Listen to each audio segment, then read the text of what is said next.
దేవుడిని ఎందుకు నమ్మాలి? దేవుడు ఎవరు అంటే, కొన్ని వేలు వేలు దేవుళ్ళు అనే ఉన్నారో లేదో తెలీదు గానీ, పేర్లు పెట్టారు. అవి ఎన్నంటే మనుషుల కన్నా ఎక్కువ. మనుషుల కన్నా ఎక్కువ దేవుళ్ళే అని మానవులు పెట్టారు. అయితే ఈ దేవుళ్ళు అనేవాళ్ళు ఎవరైనా నేను దేవుడును అనే చెప్పాడా? ఎక్కడా చెప్పలేదు. ఎన్ని గ్రంథాలు మనం తీసినా, ఆ గ్రంథాల పైన క్రీస్తు శకమని ఉంటుంది ఫస్ట్ పేజీలోనే. తర్వాత ఆ గ్రంథం తయారవుతుంది. అంటే మొదటవాడు క్రైస్తవే.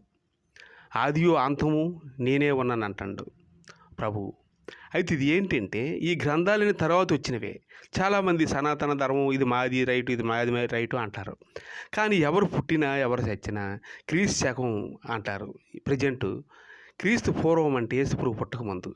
ఏ సైంటిస్టులు లెక్కలు కానీ తెలియలేంతే క్రీస్తు పూర్వం అంటే యేసుప్రభు పుట్టకముందు రోజుల్లోన క్రీస్తు పూర్వం 1000 క్రీస్తు పూర్వం 2000